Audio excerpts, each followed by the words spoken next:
যখন মানুষের পিঠ দেয়ালে ঠেকে যায়, তখন বাঁচার জন্য সামনের রাস্তাটা নিজেকেই পরিষ্কার করতে হয়, আর সেটা না পারলে নিজেকেই শেষ হয়ে যেতে হয়। এজন্যই হয়তো বলা হয়ে থাকে, মারো না হয় মরো। বলছিলাম সম্প্রতি হিন্দি ভাষায় মুক্তিপ্রাপ্ত মুভি শালি মহব্বতের কথা, যেখানে একটি ফ্ল্যাটে ডাবল মার্ডার হয়, যেটা দেখে মনে হয় কেউ ডাকাতি করতে এসে এদেরকে খুন করেছে। কিন্তু তদন্তে বেরিয়ে আসে ভিন্ন এক গল্প, যেখানে লুকিয়ে ছিল কুৎসিত এক পাপ। খুনিকে এটা জানার পরেও পুলিশ কি তাকে শাস্তি দিতে পারবে, নাকি উল্টো পুলিশকেই পড়তে হবে তার থেকে এক ধাপ এগিয়ে থাকা এই চালাক খুনির ফাঁদে?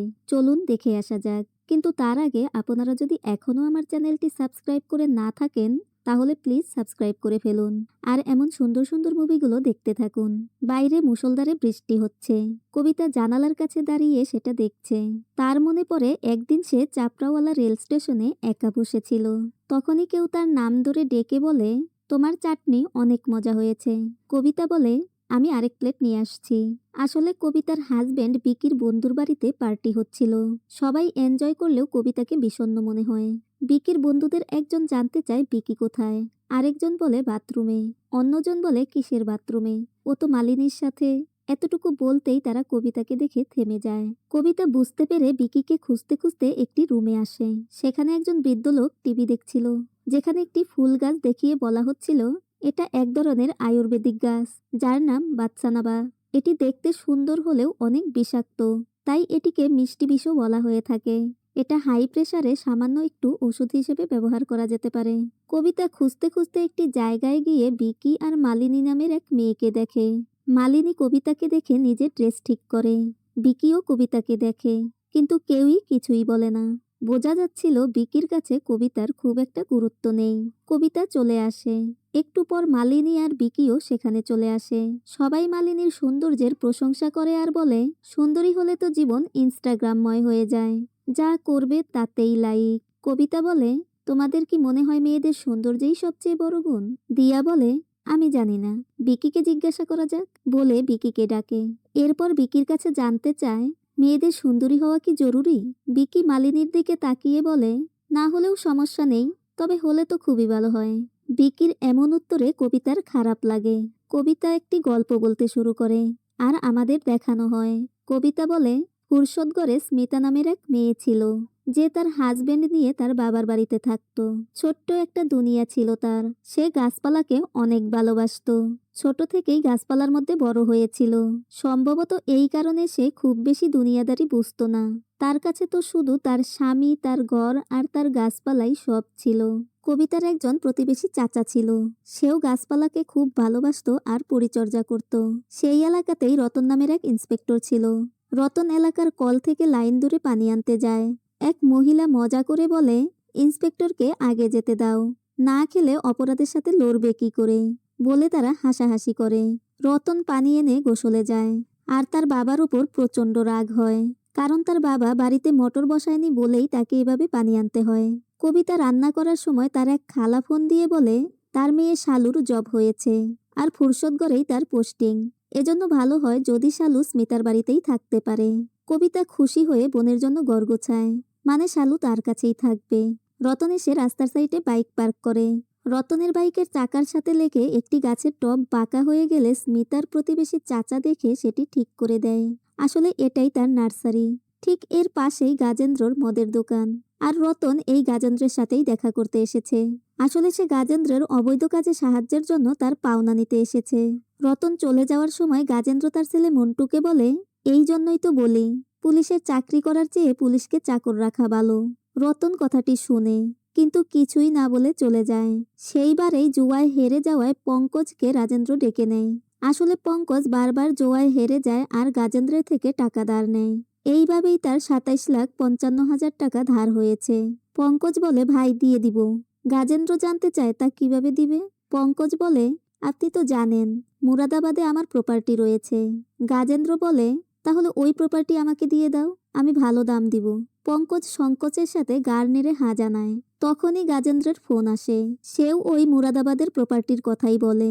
মানে গাজেন্দ্র আগেই ওই প্রপার্টির জন্য কারো সাথে ডিল করে রেখেছে, আর এজন্যই প্ল্যান করে পঙ্কজকে এত টাকা ধার দিয়েছে। সে জানে পঙ্কজ এত টাকা শোধ দিতে পারবে না, আর প্রপার্টি তার হয়ে যাবে।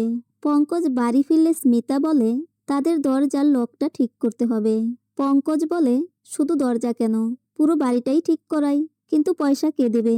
তোমার মারা যাওয়া বাবা? স্মিতা বলে সে যা রেখে গেছে তাই দিয়েই তো এখন পর্যন্ত চলছে, সব তো খরচ করে ফেলছো, কোনো বিপদ আসলে তখন কি করবে? পঙ্কজ বলে কোন বিপদের অপেক্ষা করছো তুমি? কতবার বলছি মুরাদাবাদের বাড়িটি বিক্রি করে দাও। স্মিতা বলে ওটা বাবার শেষ চিহ্ন। পঙ্কজ রেগে বলে তাহলে ওটা তোমার বাবার নামে মিউজিয়াম বানিয়ে দাও। এরপর সে উঠে গিয়ে ইনহেলার নেয়। আসলে তার শ্বাসকষ্ট রয়েছে। পাশের রুম গোছানো দেখে জানতে চায় এটা কার জন্য। স্মিতা জানায় তার খালাতো বোন শালিনীর জব হয়েছে, তাই সে এখানে থাকবে। পঙ্কজ বলে বাইরে বোর্ড লাগিয়ে দাও, স্মিতার ধর্মশালা। এরপর বলে এই রুম না দিয়ে উপরের কোনো এক রুম দিয়ে দাও। কবিতা ঘাড় নেড়ে হা জানায়।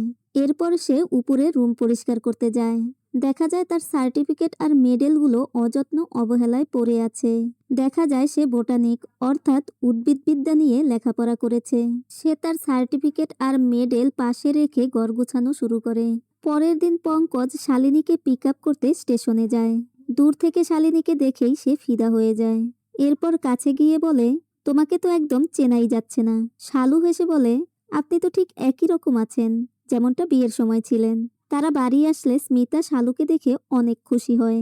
এরপর তাকে উপরের ঘরে নিয়ে যেতে নিলে পঙ্কজ বলে ওকে এই রুমেই থাকতে দাও।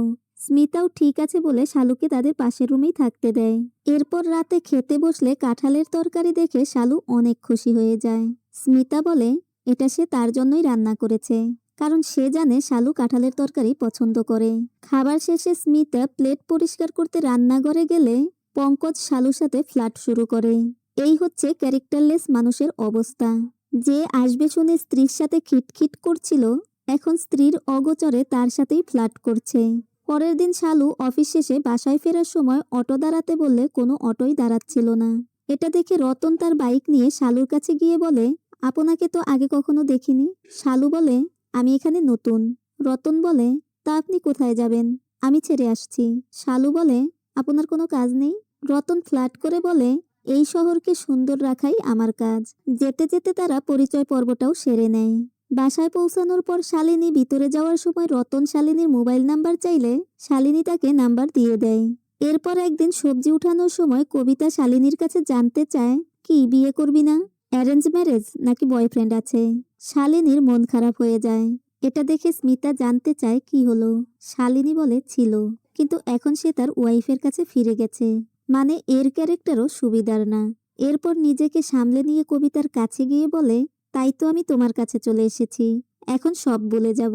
কবিতা বলে ঠিক আছে, তুই এখানেই থাক।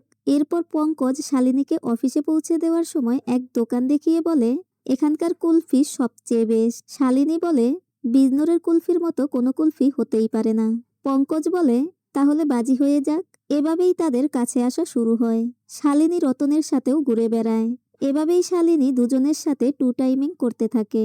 পঙ্কজ শালিনীকে নিয়ে মার্কেটে গেলে শালিনী একটি ড্রেস পছন্দ করে, যার দাম 2500 টাকা।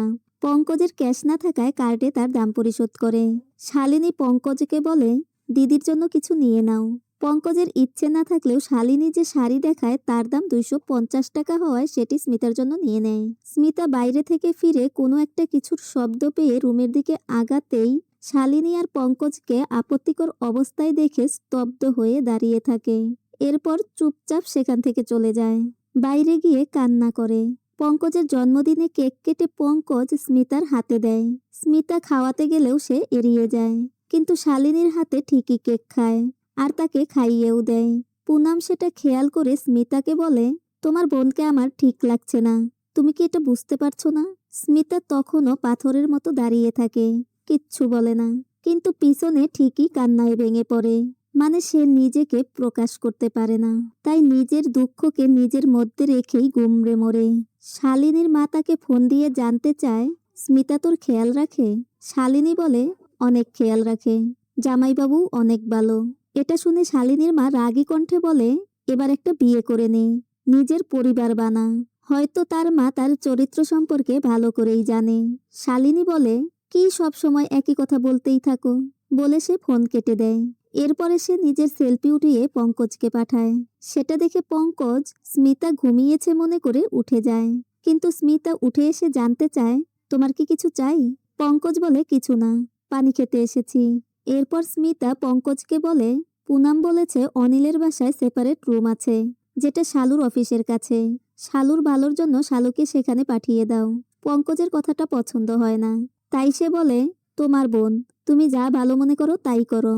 এরপর শালিনী সেদিনের কেনা শাড়িটি স্মিতাকে দিয়ে বলে, মার্কেটে গিয়েছিলাম, এটা দেখে মনে হলো তোমার সাথে পারফেক্ট ম্যাচ হবে, তাই নিয়ে এলাম। স্মিতা বলে, আমার কাছে সেম কালার রয়েছে, বলে সেটি আলমারিতে রেখে দেয়। তখনই পঙ্কজের ফোন আসে।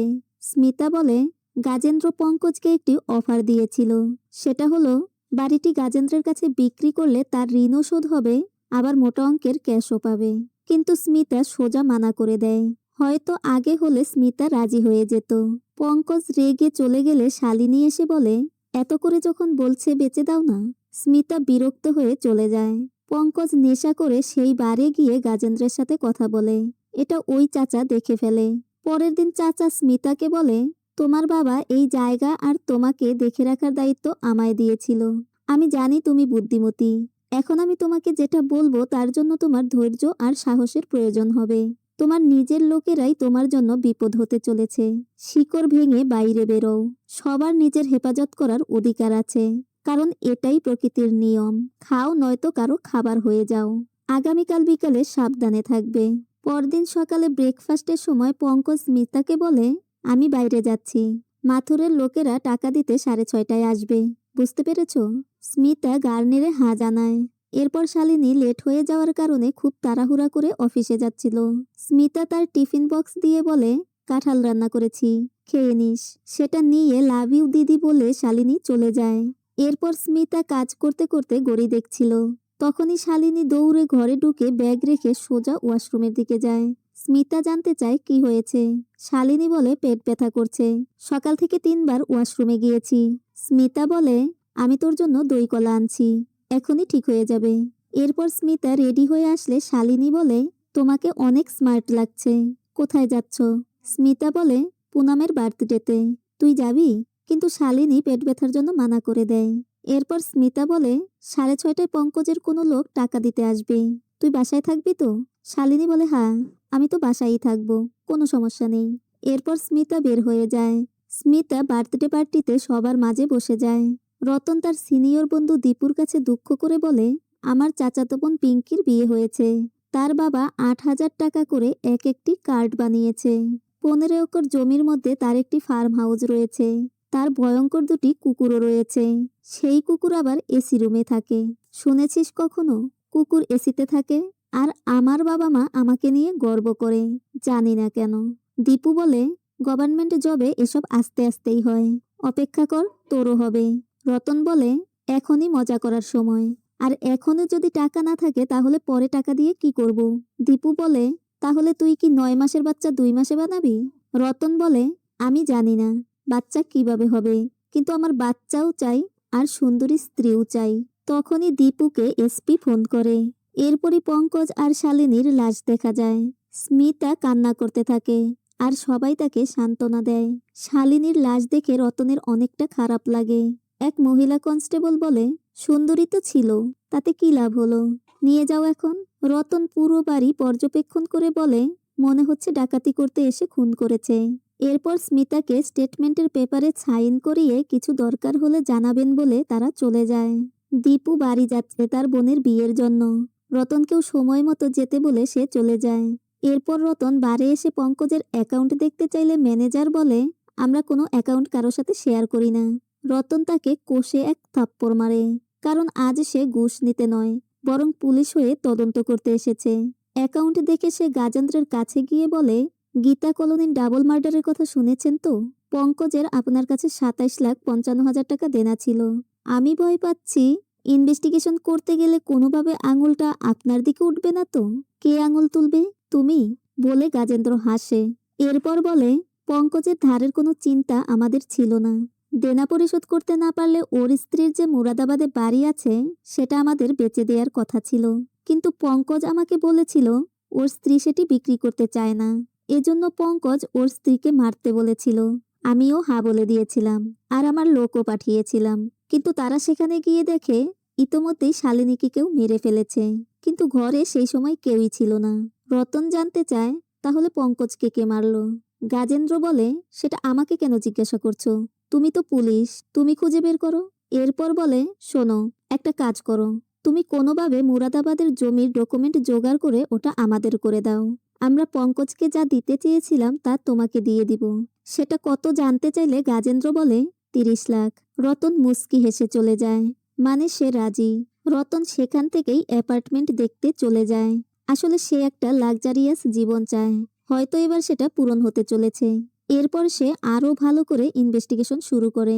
রতন হোটেলের সিসিটিভি ফুটেজে শালিনী আর পঙ্কজকে একসাথে বের হতে দেখে বুঝে যায় তাদের মধ্যে কোনো সম্পর্ক ছিল, কিন্তু সে তার সিনিয়রকে ফোন দিয়ে জানিয়ে দেয় এই কেসের কোনো লিড পাওয়া যায়নি, তাই এটা বন্ধ করে দিতে হবে। এরপর সে পুনামের কাছে গিয়ে জানতে চায় সেদিন যে পার্টি হয়েছিল তার কোনো ভিডিও বা ছবি আছে। পুনাম বলে তার কাছে কিছু ছবি রয়েছে। রতন সেগুলো তার হোয়াটসঅ্যাপে পাঠিয়ে দিতে বলে।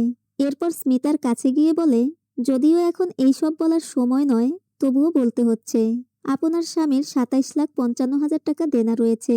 এইসব সামলাতে কাগজপত্র, কোর্টে আসা যাওয়া সহ আরও অনেক ঝামেলা পোহাতে হবে। তার চেয়ে আমি বলি কি, আপনার বাবার যে মুরাদাবাদে বাড়ি আছে সেটা বিক্রি করে দিন। স্মিতা অবাক হয়ে তার দিকে তাকায়, এরপর স্পষ্টভাবে মানা করে দেয়। রতন বলে, আপনি বিক্রি করতে না চাইলে ঠিক আছে, কিন্তু যদি বিক্রি করেন তাহলে আমাকে জানাবেন, সবকিছু ঘরে বসেই হয়ে যাবে। জমিটা বিক্রি করে টাকা ব্যাংকে রাখলে সেফ থাকতো আর কি। আসলে আজকাল তো নিজের লোকেরাই পিঠ পিছে ছুরি মারে। আপনি কি জানতেন আপনার বোন আর আপনার হাজবেন্ডের মধ্যে কি চলছিল? এটা শুনে স্মিতার লেখা বন্ধ হয়ে যায়। রতন খুব ভালোভাবেই বুঝতে পারে স্মিতা আগে থেকেই সব জানতো। এরপর নিজের ফোন নম্বর লিখে দিয়ে বলে, যে কোনো সময় যে কোনো প্রয়োজনে ফোন করবেন, চলে আসব। রতন কাজ করার সময় পুনাম তার হোয়াটসঅ্যাপে ছবি পাঠায়। সেখানে সে কিছু একটা দেখে শালিনীর অফিসে যায়। সেখানে গেলে এক মেয়ে তাকে জানায় সেদিন শালিনী তাকে কাঁঠালের তরকারি টেস্ট করতে দিয়েছিল। আরেকজন বলে সেদিন শালিনী অসুস্থতার জন্য আগেই অফিস থেকে বের হয়ে গিয়েছিল। এরপর রতন কল রেকর্ড সংগ্রহ করে। রতন দীপুকে ফোন দিয়ে বলে, আমাদের মধ্যবিত্ত জীবনের সমাপ্তি ঘটবে। তার ফ্রেন্ড জানতে চায়, এর মানে কি, কি করেছিস তুই? রতন বলে দিলে কাজ হবে না, আগে কাজ হোক তারপর বলবো। এরপর সে স্মিতার বাড়ি আসে। সে দরজায় দাঁড়িয়েই স্মিতাকে বলে, পুলিশের কাজ করতে করতে আমি অনেক কিছুই দেখেছি, কিন্তু আপনার মতো বহুরূপী আমি এই প্রথম দেখলাম। আসলে সেদিন আপনার প্ল্যান কাজ করতো না। যদি শালু আর পঙ্কজ একে অপরের সাথে কথা বলতে পারত, তাই আপনি তাদের দুজনের ফোন থেকে একে অপরের নাম্বার ব্লক করে দিয়েছিলেন। শালিনী ঘুমের মধ্যে সরল মনেই তার ফোনের পাসওয়ার্ড আপনাকে বলে দিয়েছিল। আর এটা শালিনীর পোস্টমর্টেম রিপোর্ট, যাতে দেখা যাচ্ছে কাঁঠালের মধ্যে কিছু মেশানো ছিল। যাই মেশানো ছিল সেটা এজন্যই মেশানো ছিল যে শালু যেন অফিস টাইম শেষ হওয়ার আগেই ঘরে চলে আসে। আর সেদিন স্মিতা এই জন্যই গড়ি দেখছিল। আর আপনার হাজবেন্ড পঙ্কজের ছুরি মারার কারণে মৃত্যু হয়নি, এর আগেই তার হার্ট অ্যাটাক হয়েছিল। ফরেনসিক রিপোর্ট অনুযায়ী আপনার স্বামী আর বোনের মৃত্যুর মধ্যে 1 ঘন্টার পার্থক্য রয়েছে।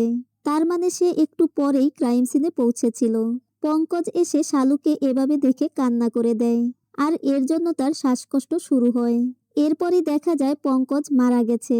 আর স্মিতা এদের দুজনের ফোন থেকেই তাদের ব্লক করা নাম্বার আনব্লক করে তার ফিঙ্গারপ্রিন্ট ভালো করে মুছে ফোন জায়গা মতো রেখে আবার সে বার্থডে পার্টিতে চলে যায়। আসলে পঙ্কজ আসার আগেই স্মিতা সেখানে এসেছিল। রতন বলে, আপনি কখন পার্টি থেকে বের হলেন আর কখন আবারও গেলেন সেটা কেউ টেরই পেল না, কিন্তু আমার কাছে ছবি আছে। দুটো শাড়ি একই হলেও শাড়ির পারে কিছুটা পার্থক্য রয়েছে। আসলে স্মিতা শাড়িতে রক্ত লাগার কারণে সেটি চেঞ্জ করে শালিনীর দেয়া একই কালারের শাড়িটি পরে। রতন বলে, এখন কেউ বলতেই পারে এই পিকচারটি ক্লিয়ার নয়, তাই এটাকে এভিডেন্স হিসেবে নেওয়া যাবে না, কিন্তু আপনার সাথে যে মোবাইলটা ছিল তার লোকেশন প্রথম পুনাম গুপ্তার বাড়ির পিছনের টাওয়ারে ছিল। যখন আপনি আপনার বাড়ি আসলেন তখন স্টেশনের রেল লাইনের পাশের টাওয়ার দেখাচ্ছিল। নিশ্চয়ই আপনার ফোনটা নিজে হেঁটে আসেনি। এখন আপনি কি করবেন? জেলে গিয়ে ট্রি প্লান্টেশন করবেন? এরপর রতন স্মিতার কাছে বসে বলে, আমি খুব নন জাজমেন্টাল টাইপের লোক। আমার এতে কিছুই এসে যায় না যে আপনি, পঙ্কজ আর শালুর মধ্যে কি চলছিল। আপনি শুধু আপনার মুরাদাবাদের বাড়িটা আমায় লিখে দিন, 4 দিন সময় দিলাম, কোনো চালাকি করার চেষ্টা করলে সোজা জেলে ভরে দিব, বলে সে চলে যায়। সবাই জানতে চায় স্মিতা কি তার প্রপার্টি দিয়ে দিয়েছিল। কবিতা বলে স্মিতা প্রপার্টির ডকুমেন্ট রেডি করতে শুরু করে, কারণ তার হাতে আদার্স কোনো অপশন ছিল না। তার অবস্থা এমন ছিল যেন জলে কুমির আর ডাঙায় বাঘ। এরপর একদিন স্মিতা তার সব ড্রেস কার্টুনে প্যাক করে কাজের লোকদেরও বিদায় দিয়ে দেয়। রতন গাজেন্দ্রের কাছে আসলে গাজেন্দ্র বলে, তোমার কদর করতেই হবে, তুমি করে দেখালে। এরপর বলে, তুমি 30 লাখ তো পাবেই, এরপর তোমার কোন গাড়ি পছন্দ তুমি বলো, সেটাই তোমার হয়ে যাবে। রতন বলে, আমি মুরাদাবাদে গিয়েছিলাম, ওই বাড়ি দেখে এসেছি। আপনি যার সাথে ডিল করেছেন সে আপনাকে 6 থেকে 8 কোটি দিচ্ছে, তাই এখন ওটার জন্য আমার 4 কোটি লাগবে। গাজেন্দ্র কিছু বলতে নিলে রতন তাকে থামিয়ে বলে, আজ সুযোগ পেয়েছি, 4 পয়সা কামিয়ে নিতে দিন, অন্যথায় লস আপনারই হবে। এরপর সে স্মিতার বাড়ি আসে। স্মিতা তাকে চা খেতে বললে সে বলে, আমাকে কি শালুর মতো বোকা মনে হয় যে চায়ের সাথে কিছু মিশিয়ে আমাকে খাইয়ে মেরে দিবেন? পেপারস কোথায়? স্মিতা দেখিয়ে দিলে রতন পাশের টেবিল থেকে পেপারস নিয়ে পড়তে থাকে। পেজ উল্টানোর জন্য সে আঙুল মুখে দিয়ে ভিজিয়ে নেয়। এরপর স্মিতাকে বলে, 2টো প্রশ্ন রয়েছে। 1, তোমার ওই রকম লম্বা চৌড়া হাজবেন্ডের সাথে তুমি কিভাবে পেরে উঠলে? আর 2, গাজেন্দ্র আর পঙ্কজ তোমাকে মারতে চেয়েছে সেটা তুমি কিভাবে বুঝতে পারলে? দেখা যায় এটা বলার পরেই রতন আর কোনো কথাই বলতে পারে না। রতন হাজার চেষ্টা করলেও তার মুখ থেকে শুধু হাসের মতো ক্যাক ক্যাক শব্দ ছাড়া কিছুই বের হয় না। দেখা যায় মুভির শুরুর দিকে যে বাদসানাবা নামক বিষাক্ত ফুল গাছের কথা বলা হয়েছিল, স্মিতা সেই গাছের ফুল রস করে তা পানিতে মিশিয়ে উইলের চারপাশে লাগিয়ে দিয়েছিল, যার প্রভাবেই এখন রতনের সাথে এটা হচ্ছে। স্মিতা হাসি মুখে আরাম করে চা খায়। তখনই দেখা যায় চাচা একটি ব্যাগ আর একটি বস্তা নিয়ে আসে। সেই ব্যাগের ভিতরে 64 লাখ টাকা ছিল, যা এই বাড়ি বিক্রির টাকা। স্মিতা ওড়না দিয়ে ধরে রতনের কাছ থেকে উইলটি নিয়ে নেয়। এরপর উইল আর সেই ওড়না পুড়িয়ে ফেলে। চাচা স্মিতাকে বলে, আবহাওয়া খারাপ হলে আমাদের আবার দেখা হবে। এরপর স্মিতা টাকা ভর্তি সেই ব্যাগ নিয়ে বাড়ি থেকে বেরিয়ে যায়। আর চাচাকে একটি বস্তা ব্রিজের উপর থেকে ফেলে দিতে দেখা যায়। হয়তো তারা রতনকে মেরে ফেলেছে। স্মিতা সেই ব্যাগ নিয়ে একটি রেল স্টেশনে বসে থাকে। এই দৃশ্যটি মুভির শুরুতে দেখানো হয়েছিল, যা কবিতা জানালার কাছে দাঁড়িয়ে ভাবছিল। মানে কবিতা আর স্মিতা একজনই। স্মিতা ট্রেনে ওঠে আর দীপু ট্রেন থেকে নামে। কবিতা বলে সে সুন্দরী ছিল না, তাই সে ভিড়ের মধ্যে মিশে গেল। একজন জানতে চায়, কিন্তু স্মিতা পঙ্কজকে মারল কিভাবে?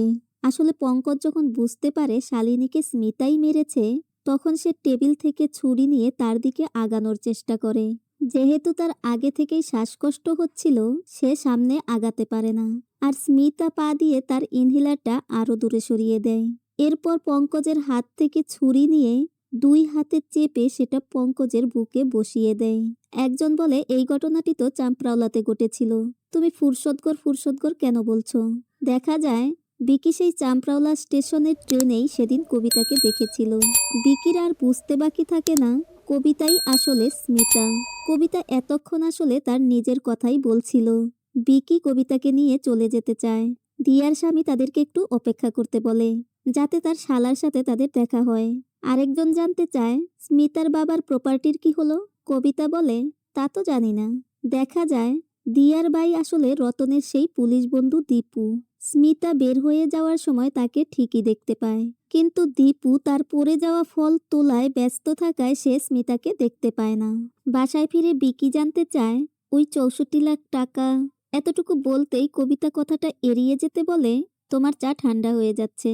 তখনই তাদের কাজের লোক এসে কবিতাকে বলে, আপনার সাথে কেউ দেখা করতে এসেছে। কবিতা বাইরে গিয়ে দেখে তার সেই চাচা এসেছে। চাচা তাকে একটি ফুল গাছ দিয়ে বলে, আবহাওয়া খারাপ হতে চলেছে, তাই আমাদের আবার দেখা হলো। দেখা যায় এটা সেই বাদসানা বা ফুলের গাছ। মানে আবারও তাদের কাউকে মারার সময় এসেছে। হয়তো এবার বিকির পালা। বিকি তখন কবিতার পিছনে দাঁড়িয়ে এসব দেখছে। কিছু সময় আগের কথা, দীপু হাসপাতালে আসে রতনের সাথে দেখা করতে। তার মানে সেদিন রতন মারা যায়নি, কিন্তু রতন এখনো প্যারালাইজড হয়ে আছে আর সে কথা বলতে পারে না। সে খাতায় কিছু লেখার চেষ্টা করে। দীপুর ফোন আসলে সে চলে যায়। রতন অনেক কষ্টে কিছু আঁকালে সেটা ঠিকঠাক বোঝা না গেলেও দেখতে এসের মতোই লাগে, মানে স্মিতার নামের প্রথম অক্ষর। এখানেই মুভিটি শেষ করা হয়। তো কেমন লাগলো আজকের মুভিটি কমেন্টে জানাতে পারেন। আর যাওয়ার আগে অবশ্যই আমার চ্যানেলটি সাবস্ক্রাইব করে পাশে থাকা বেল বাটনটি প্রেস করে দিবেন। ফিরে আসবো ফিল্ম স্টোরিতে আপনাদের পছন্দের নতুন অথবা পুরনো কোনো মুভির গল্প নিয়ে। সে পর্যন্ত সবাই ভালো থাকুন, সুস্থ থাকুন। আল্লাহ হাফেজ।